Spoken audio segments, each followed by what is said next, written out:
Hey gang, JC here, and it's another episode of Speaking Sexually, sponsored by the Center for Sexual Health and Dr. Kathy Naughton. We update this twice a week on Mondays and Thursdays. Center for Sexual Health, 315-9966, or online at centerforsexualhealthstl.com. We have 5 signs that your man might cheat. This provided to us by AskMen.com. So ladies, listen up. Number 1, he has a bunch of angry exes. History has a tendency to repeat itself, and if he has cheated before, he's likely to cheat again. That is backed up by science, by the way. Swedish researchers identified an infidelity gene that's present in 4 of 10 men. The gene may explain why some men are more prone to rocky relationships and cheating. All right, number 2, he doesn't feel guilt. If he's comfortable bending the rules at work or cool with breaking the law, he is much more likely to have an affair than a guy who acts responsibly or at least feels guilty when he screws up.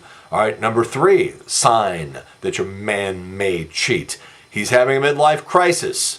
Although cheating can occur at any age, it's particularly popular in the 40 to 50 years range, midlife crisis territory. Number 4, he believes relationships should be perfect. Men who think arguing is unacceptable and that relationships should be absolutely perfect are more likely to have an affair out of anger and retaliation than guys who are grounded in reality. And finally, he's an idiot. No, really. Studies have linked monogamy to intelligence and found that the smarter the man, the more likely he is to be faithful. All right. It's not exactly groundbreaking to say that women overpack for vacations and men underpack, but at least now we have some stats to back that up. In a new survey, the average man says he only packs 3 pairs of underwear for a week-long trip. Hey, the math isn't there, guys. And wears 98% of the stuff he packs. A woman brings 10 pairs of underwear for the week and wears 61% of what she packs. This may make me part woman because I tell you, I overpack. I'm trying to get better with it, but man, oh man, I'm throwing all sorts of stuff in there. All right, no surprise here. A new survey found that a woman is more than twice as likely to argue in a car than to have sexual relations in a car. 30% of women have gotten it on in a car versus 63% who have argued in one. The numbers are much closer for men. 47% have had relations in a car. 60% have argued in one. Interestingly, 10% of men and 8% of women have dumped someone in a car. 24% of men, 18% of women have flirted with another driver while in a car. 73% of men and 76% of women regularly eat in their cars. And 42% of men and 29% of women have napped in their cars.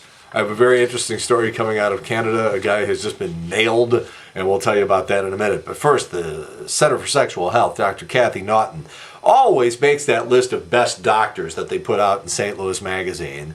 She has come along with an idea that started about 4 or 5 years ago.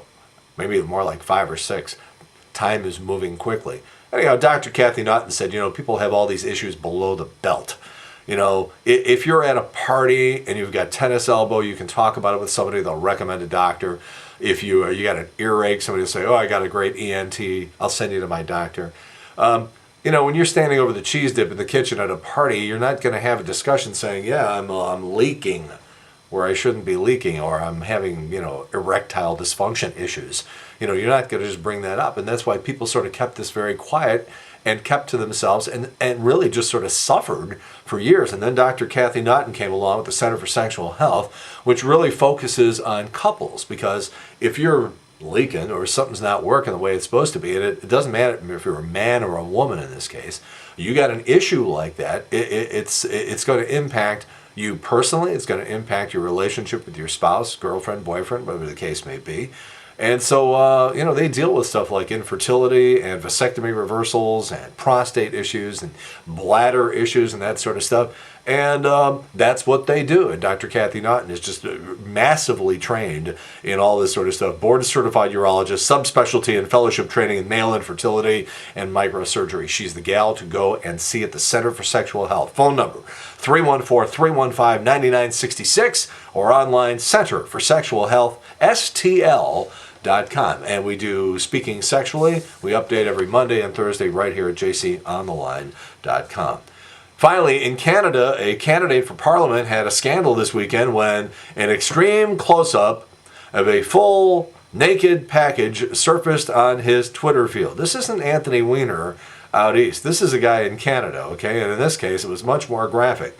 And on his Twitter feed. So he's come up with a creative explanation. He says his phone was in his pocket and must have accidentally photographed his junk and then also accidentally uploaded it to his Twitter account. Stay on top of the story, everybody, because we want to know how this one works out for this guy up in Canada. All right, that's it. Speaking Sexually, we update every Monday and Thursday here at jcontheline.com. In the meantime, that's it. We'll see you next time.